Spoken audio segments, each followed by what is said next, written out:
Well, here goes. Ricky's not aware of this, but we do like to start with numbers. Just numbers. And I couldn't resist just running through some numbers here because, as we know, cricketers are numbers only. They're not people. They're just the numbers behind the name. This is going to be laughable this time. This will be. These numbers, I don't think it gets much better than this. Okay, let's do some numbers here. 168 tests, 13,378 runs, a high score of 257, 41 tons, 62 50s. 375 ODIs, 13,704 runs, a high score of 164, 30 tons, 82 50s. 289 first-class matches, 24,150 runs, an average of 55.90, 82 tons, 106 50s, 14 first-class wickets. Australia's 42nd Test captain, more Test wins as a captain than anyone else, more Test wins as a player than anyone else, Ashes, World Cups. He's the best since Bradman, and although he mightn't know it, he's our colleague at Channel 7. Ricky Ponting, punter, welcome to the Grade Cricketer. Thanks for having me, boys. The only number that I like to send off there was the 7, the Channel 7 bit at the end. All the other stuff's a little bit long and well forgotten about. Exactly. Well, we're just a couple of colleagues having a chat here. Yeah, so I thought the 14 wickets might have piqued the interest, but yeah. Yeah, no, I can't remember one of those, I don't think. So, and mind you, the batsmen that I got out, they shouldn't remember too much of that either. We'll start in the same place as we always do with our guests, punter, if I can call you that, with no invitation. Mowbray Cricket Club in Invermay Park, you famously debuted in A-grade at age 14. What's your relationship to grade cricket? Actually, looking back now, it's probably the biggest regret that I have in my whole cricket career is I didn't get a chance to play more. That's how special grade cricket is, I think, to everybody that's played the game. I mean, it's where you start, it's where you learn, it's where you pick up on certain things that probably stick with you right through your career. I mean, there's really famous stories of me as a sort of 7, 8, 9-year-old lad jumping on my BMX bike and riding all across sort of northern Tasmania to find out where the Mowbray Cricket Club A-grade team was playing. And I'd get to the ground before the players would get there. I'd make sure I was the first one in the change rooms, and I'd sit back in the corner and just watch and listen to what my idols back then were doing. Because it was, when you're in a young bloke as part of a grade club, the A-grade players are your idols, the guys that you look up to the most. So, look, I've learned so much from so many really good senior players at the Mowbray Cricket Club, and as I said, it's just a real shame that I didn't get a chance to play more.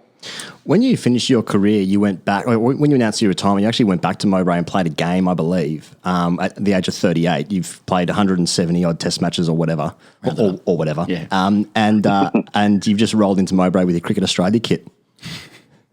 Yeah, I actually came directly from Hobart. I must have had a game in Hobart, and rocked up to Mowbray. And as it is there, when you rock up to the ground on a Saturday morning, you're exactly the same as everybody else, and you go out and you pull the covers off and you roll the covers up and you do all that stuff that you do in grade cricket. So I was exactly the same as everybody else there. I do remember that game quite vividly, actually, because it was the last A-grade game that I played. And how'd you hit them? The ground that we play on in Invermay Park, it's always been kept by the Launceston City Council, and it is a park, so there's regulations on how short you can actually cut the outfield. So it was almost impossible to hit a 4. So I batted for about 3.5 hours for about 20.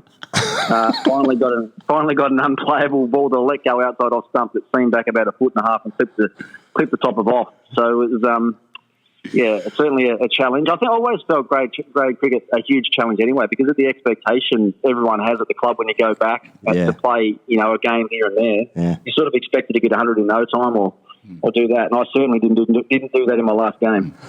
Panel, I mean, it's funny you talk about expectations, and you gave a bit of a clue in terms of riding your BMX bike to the ground and being keen on cricket from a very early age. But it might surprise you, if you're in the grade cricket scene and you've played with Ricky Ponting, people are pretty keen to know what he's like as a bloke. Mm-hmm. And of the many things that keep coming back, and we'll come to them a little later, one of the things is that you are or were a religious follower of grade cricket scores on the weekend, even as Test captain. Can you confirm or deny that, like so many of us, the best since Bradman, i.e. you, love nothing more than opening the Sunday papers and religiously working through the results from the grades top to bottom? Yeah, that's.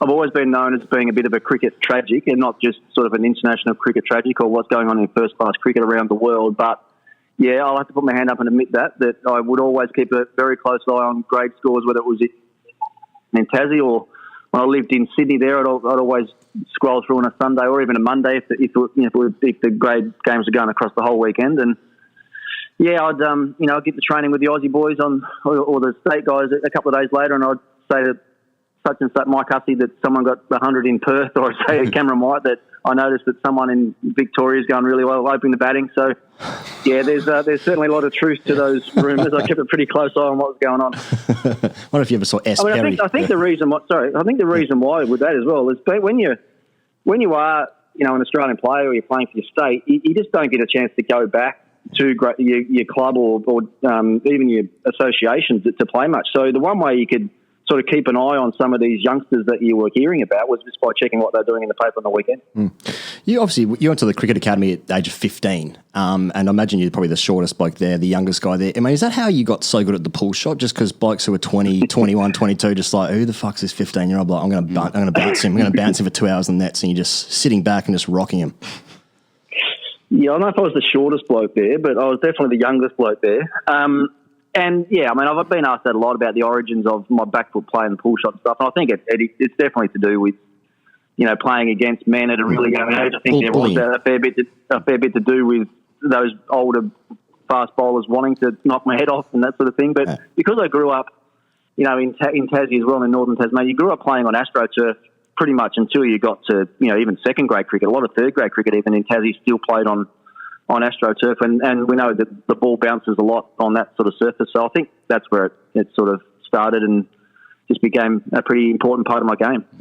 Just moving on to your actual playing career, like test playing career. Pez and I were talking a week ago when we found out about this interview happening, and then we're just thinking about in our lifetimes, we're sort of an age where every moment in your test career, Ricky, I can remember where I was, and starting from the first one, Perth, 1995 against Sri Lanka.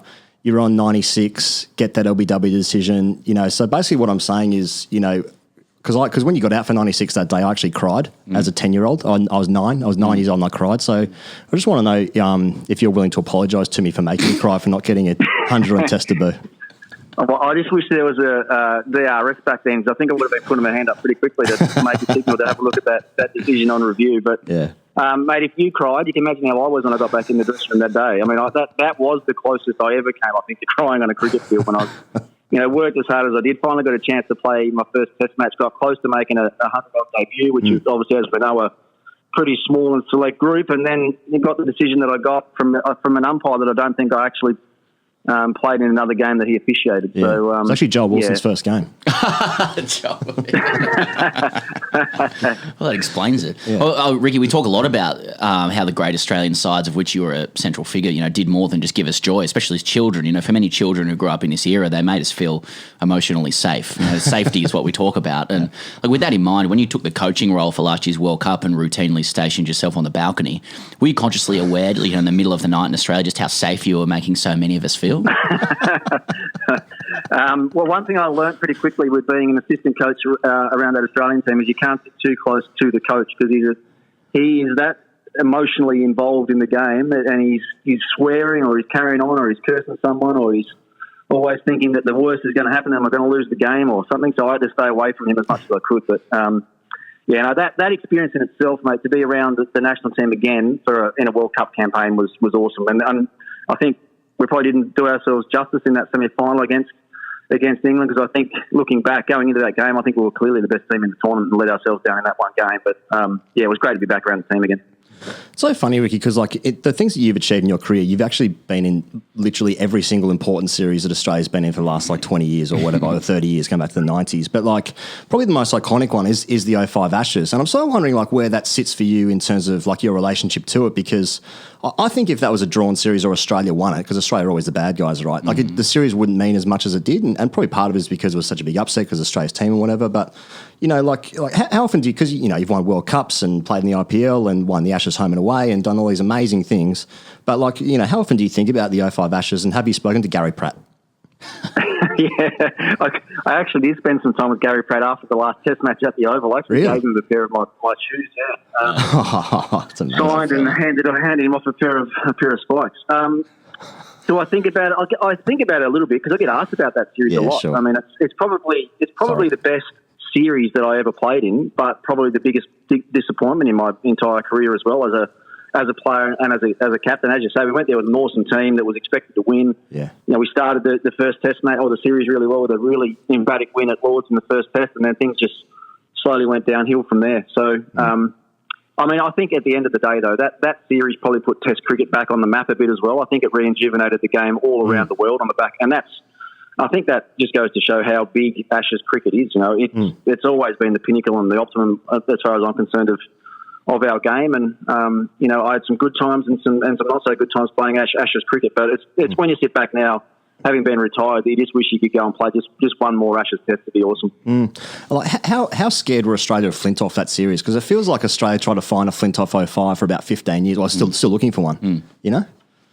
Yeah, look, the thing about him in that series, he was probably as good a fast bowler as we've faced in a long time, and he chipped in with a lot of run. He made a 100 at Nottingham, and he got a big score in the second innings at Edgbaston too, I think, which sort of got them back into the game. So he was a funny one, really, Fred. If you look through his career, it was really only about Ashes cricket. He didn't do much else other than a couple of Ashes series, but he certainly, when he was fit and up and about and at his best, and more importantly, when he had the ball reverse swinging, he was as good as anyone. So moving to your coaching, Ricky, you're about to head off to the IPL where you're coach of the Delhi Capitals. I look at that squad and I see some unbelievable players, you know, Shikhar Dhawan, the big oil rig, Marcus Stoinis, you know, Rabada.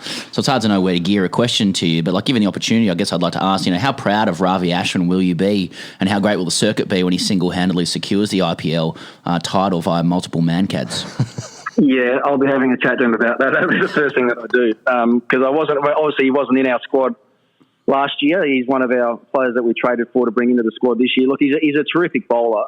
He's done a great job in IPL for a long period of time now, but I must admit, watching that last season, was it, or the season before, I know as soon as it happened and he did that, I actually sat our boys down and said, look, I know he's done it, and there'll be a few others around the tournament that'll think about doing it as well, but that's not going to be the way that we play our cricket. We won't be doing that. So that's going to be a conversation, and it's going to be a hard conversation I'll have to have with him, but I'm pretty sure he'll take it on the chin. I think even him looking back now, he probably, you know, he will say that it was within the rules and had his rights to do it, but it's not within the spirit of the game, certainly the way that I want the Delhi Capitals to play anyway.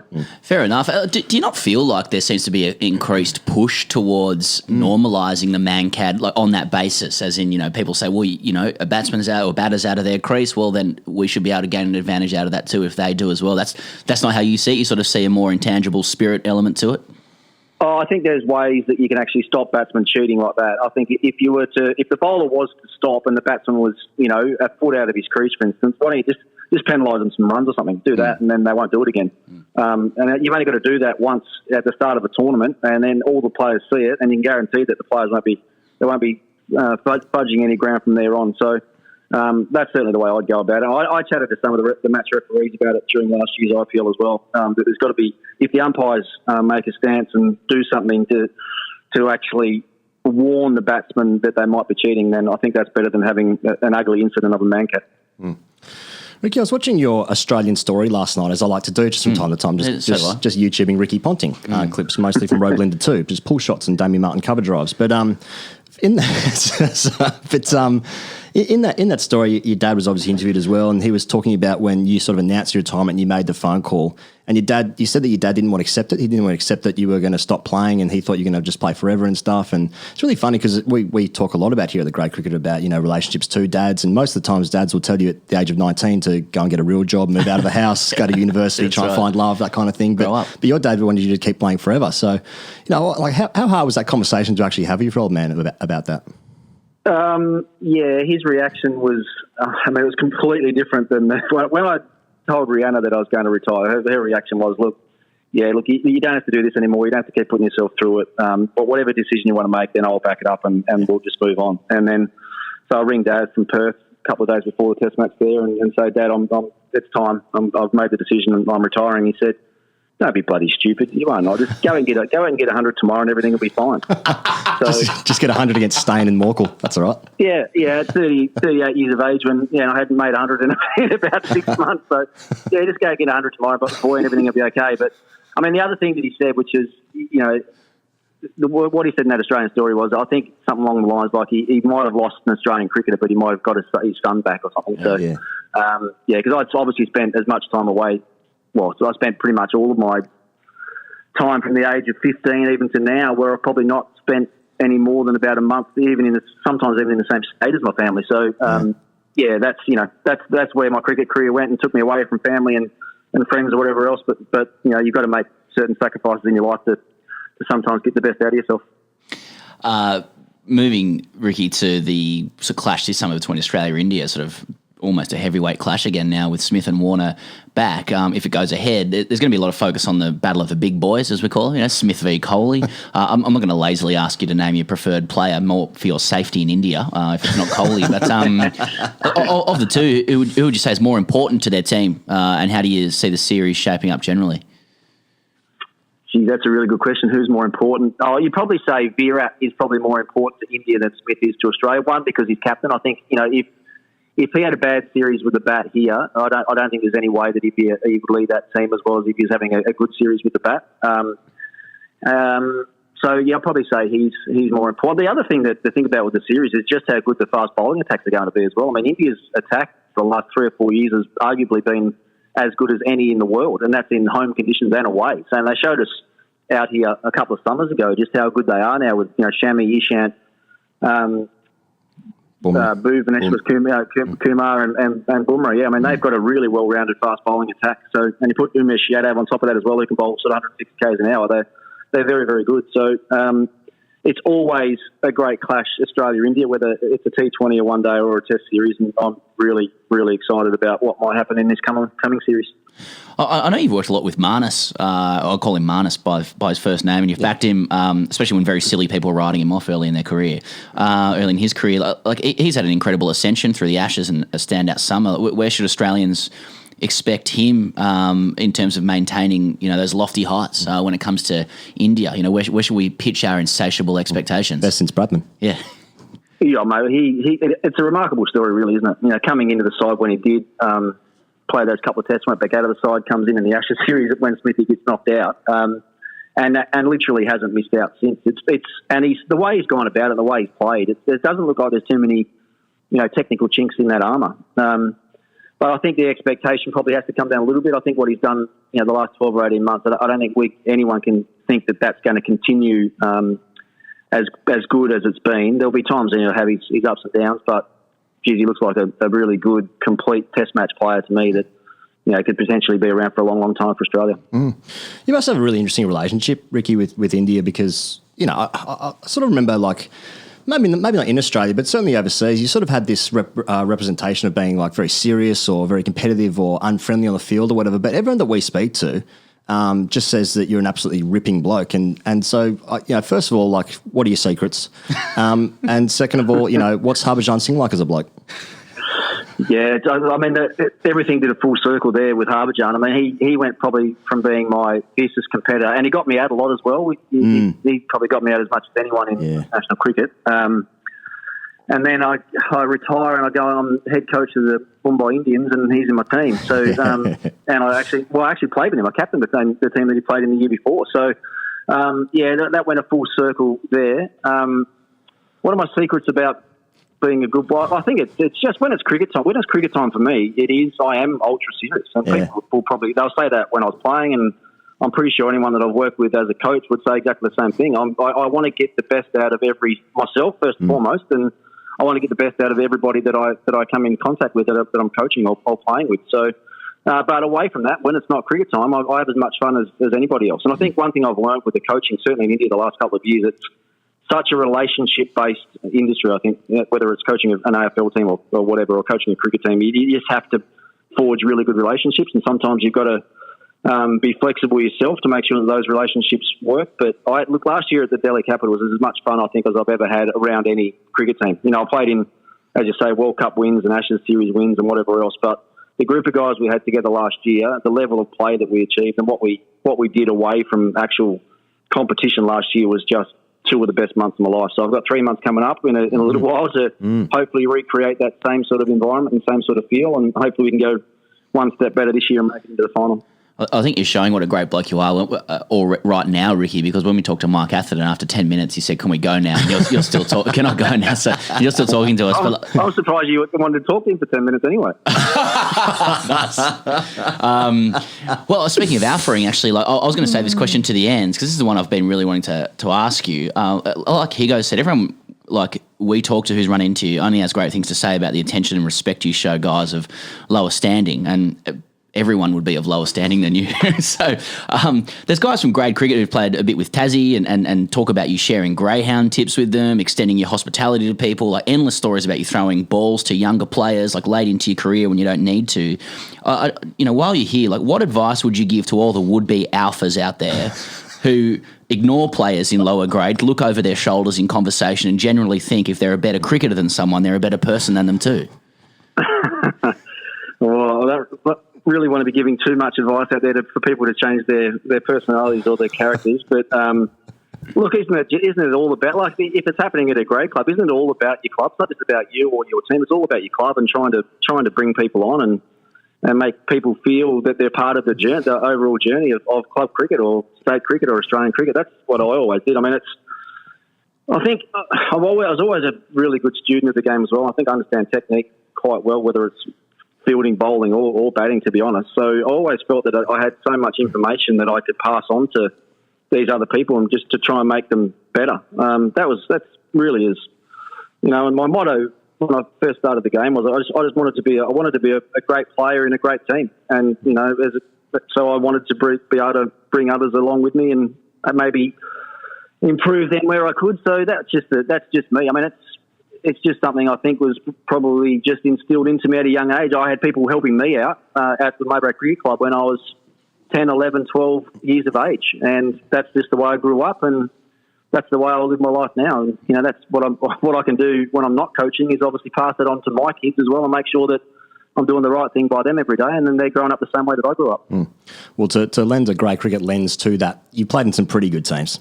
Couple of pretty good teams. Yeah. Couple of pretty good teams. We want to speak about you moved into some wines now as well, which is obviously what we're here to talk about. And I heard that you mentioned Rihanna before, and I heard that her say on your first date that you actually ordered a bottle of wine, which was, in her words, half of what she earned in a month. So, first of all, excellent flex. And you've obviously been into your wines for a while as well. Yeah, I was trying to impress on that first date. It was probably to this day, it's probably the most expensive bottle of wine I've ever bought. But I was trying to impress, and it must have worked because we've been together for nearly 20 years since. But what was it? Do you remember? Do you remember what it was?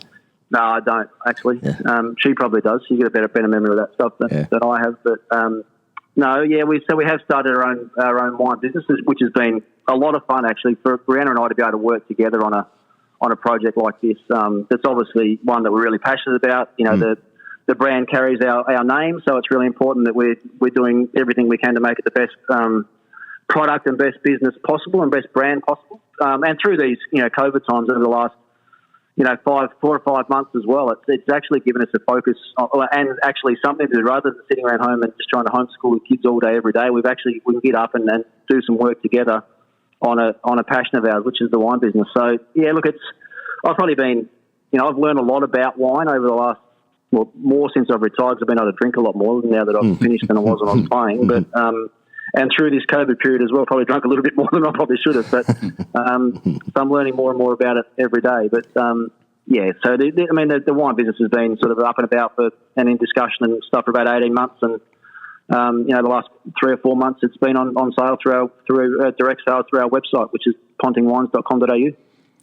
Nice one, Ricky. Speaking of new things for you, last year you made a foray onto social media, a long-awaited foray. You floored us all with your introduction. You had a blue tick. You had footage of your very talented son playing cricket. You had the correct use of a semicolon in your first tweet. How have you found the very healthy, normal place that is social media, and has it taken you down any rabbit holes into particular conspiracies? And if so, what's your favourite? No, it hasn't taken me down any rabbit holes just yet. I don't think, anyway. I don't think I'm guilty of anything there yet.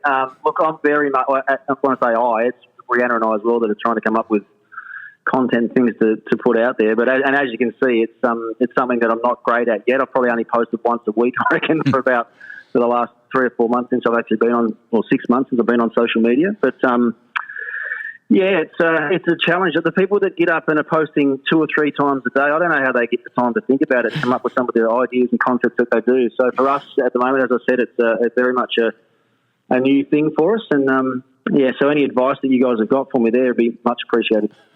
Oh, get off, I reckon. That's what everyone says. Get out while you can. There's one or two silly ones, I think, before we'll let you go, get back to your actual business. But like, I don't want you to be alarmed by the following story, but sometime last year I found myself parked next to a car on Ocean Beach Road in Sorrento, just on my way to get a coffee, and out the side of my eye I briefly spotted some Cricket Australia shorts on the person getting out of the adjacent car. This person was headed to the bakery. I turned back, clocked it was a very nice car. Then I saw the unmistakable walk, with lots of intent to the bakery, and I knew that it was you. It got me thinking, like Ricky Ponting's a guy that could have his choice of any shorts in the world. Why do we all find cricket training shorts so irresistible, and why do they get better in retirement? Is this a made-up story? No, it's not. My wife's mum. I might have been in Sorrento last summer. I'm not sure I was getting around in Cricket Australia. No, I'm sorry, you were. I wouldn't make it up. He's baggy green. Well, I mean, I was busy because I was like, oh, that's Ricky Ponting. My wife's like, oh, you work at Channel 7. Go say hello. I'm like, I'm definitely not doing that. I'm not going to tap him on the shoulder and say, yeah, no, we do this digital show on 7. Just let the man get his bakery food. His kids are in the car. You could have tapped me on the shoulder and asked me for my shorts, maybe. That might have been this is what happens with internet brain and grade cricket brain, Ricky. All I know, I was like, well, I could think, that's RT Ponting, one of the greats of all time. But instead I was thinking, oh, he's just wearing Cricket Australia shorts. That's funny. Yeah. Well, to be honest, they were probably, if I was, and this is not a made-up story, then it would have been ones from the World Cup. Normally I have that stuff. I'll keep a pair of trackies or a pair of shorts or something. They're normally to be worn around the house inside only. So, yeah, you might have got me there. If I've stepped out in the bustling, thriving streets of Sorrento in the summer with some Cricket Australia shorts on, mate, you should have pulled me up. Yeah. Well, that explains the shorts, but why were you wearing your baggy green as well? We're just reminiscing, It's been a while. Just shadow batting on the beach. I just want one more one then, just from a tip-off. It's not a made-up story, but just to confirm, deny. QF12, Qantas QF12, departing for the West Indies. Ricky Ponting's in business class, and the bloke sat next to him, who may or may not have tipped off his story, is on their first test tour. And he spills champagne all over you as well as your seat. So can you confirm, deny, was the flight then held up for 40 minutes due to what the pilot called a small mechanical issue, which was actually the Qantas ground staff organising an entirely new seat for RT Ponting? Like literally replacing the seat. If we want to go there, why on earth was anyone sitting a guy on their first tour next to me anyway? Why did this young bloke think it was okay to drink champagne instead of going on the plane? There's a lot of funny little stories like that. One that I like was going to the '99 World Cup. I sat next to Steve Waugh on the flight to the UK, and I'd sat down and got my toiletries bag, which for me then, the thing they hand out, I thought that was a big deal. You got some shaving cream and a little toothbrush and whatever else. That was a big deal. Perks. But he'd sat down. He pulled out his brand new IBM laptop that he'd been given, and he was about to start working on his tour diary. And I thought, I'll play a bit of a trick on Tugger here just to break the ice a little bit. So I got the shaving cream out of the bag and said, I actually shook up and said, mate, this breath freshener is unbelievable. Have a go at this. So he grabbed it and squirted it into his mouth, thinking it was the breath freshener, it was the shaving cream. So which was then spat out all over his brand new laptop. So it's fair to say that I broke the ice quite nicely with Tugger. What does a 24-hour flight next to Steve Waugh look like? Does he even turn to look at you, or does he just talk directly out the side of his mouth to you? Yeah. Not a lot of conversation. No, it's pretty quiet. Yeah, I think I was the one that was offering him the champagne this time to try and get him to talk a little bit. But, he's a pretty intense man. He's always got something going on, whether with his writing or his business stuff. But enjoyed every moment of playing with him. Yeah. Ricky Ponting, we've enjoyed the conversation as well. So thanks so much for your generosity and your time and just going through the cavalcade of memories from your career. We've got an offer code for your wines as well that we'll mention either side of the interview as well. So huge thanks, mate, for your time. No doubt, just as colleagues, we'll catch you through the summer with Channel 7. And when we do come up and say hello, please look over our shoulder and pretend you don't know us. I'll make sure I've got a pair of Cricket Australia shorts in the car for you at all times as well.